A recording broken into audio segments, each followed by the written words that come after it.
आम मैंने आलती रखी था ठाकुर पाखे आलती लिभिगले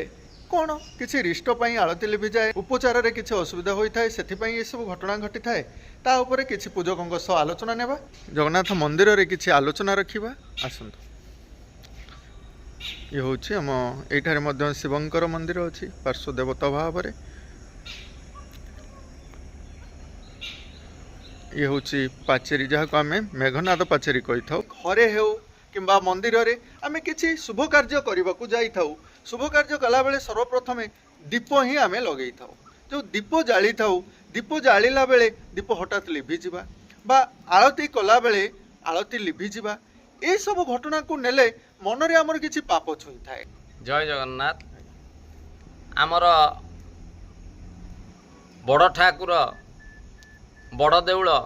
जगन्नाथ मंदिर पुरी रे विगत दिन रे नीतिकांति चली भितरे जो आलती प्रभुंकर चली आलती लिभिजार देखि बहुत लोक मर्माहत। वर्तमान ठाकुरंकर आलती लिभिजिबा उपरे बहुत आर्टिकल बा बहुत लोक बहुत कथा कहउछंती। आमे गोटे कथा कहिबा जे कि आमर ठाकुरंकर लीला खेला भितरे ठाकुरंकर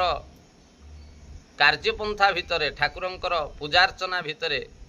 नीति नियम निष्ठा भितरे जे कोनोसी समय रे आमे पांच मन 25 प्रकृति की धरी चालू अच्छु। पूजक हुंतु बा श्रद्धालु हुंतु बा भक्त हुंतु बा राजा निजे मध्य हुंतु जी हेले भी आमे रक्त मांसर शरीर रे तैयारी ठाकुरंकर नीतिकांति उपरे आमे कोन कहिबा ठाकुरंकर पूजा कार्य उपरे आमे कोन कहिबा ठाकुरंकर नीति आलती चलीथिबा बेले जो अघटन घटीथिला जे आलती लिभि जिवार ठाकुरंकर से गोटे लीला ठाकुरंकर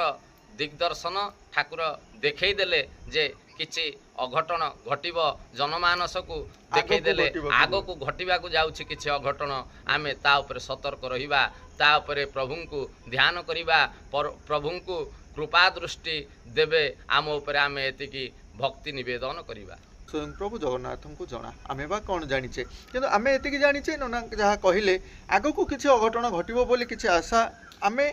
को रखुचे मनरे तो पाप छुँचे जो कथा आम रखी किंतु प्रभु निकट ये घटना घटवा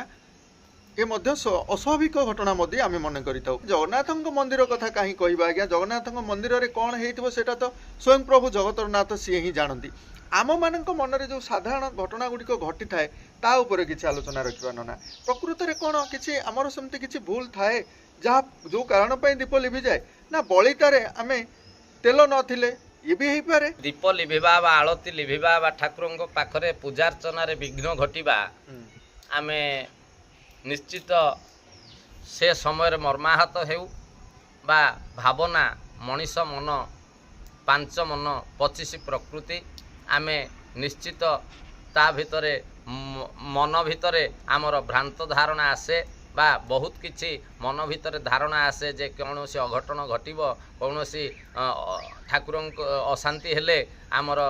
दीप लिभिगला बा आलती लिभिगला आमे सेटा धारणा करि थाउ किंतु ता परे आमे ठाकुर को भक्ति निवेदन अर्पण कले ठाकुर ऊपर सब छाड़ी देले संसार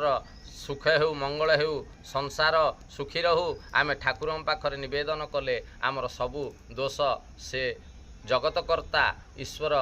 हरण करनियंती आमर कौनसी दोष रहेनी आमे जदि ताकू निवेदन करदेबा भक्ति अर्पण करदेबा ता पाखरे साष्टांग दंडवत होइजिबा तेणुकरी आमर सर्व दोष सर्व कलमुष हरण करंती प्रभु जगन्नाथ। यही प्रकार अंधविश्वास टे दूरे आसतु आ गोटे कथा होउची प्रकृत हृदयर सहित बा मनर सहित जदि भगवान को प्रति सेतिकी भक्ति रखी आम जे कोनोसी कार्य करिबा ताहा सिद्धि होता है ए कथा आमर पुराण शास्त्र आदि मैंने शिखी आसीचे आज ये कलिकालर समय रे शेष समय रे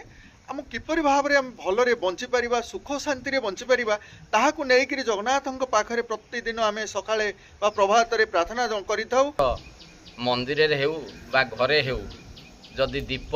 बा आलती लिभि जाए आमे ठाकुरंकु भक्ति निवेदन निश्चित करिबा दरकार। ଠାକୁରଙ୍କ ପ୍ରତି ଶ୍ରଦ୍ଧା ସମ୍ମାନ ନିଶ୍ଚିତ ଜଣେଇବା ଦରକାର। ଯାହା ନନା ବହୁତ ବହୁତ ଧନ୍ୟବାଦ।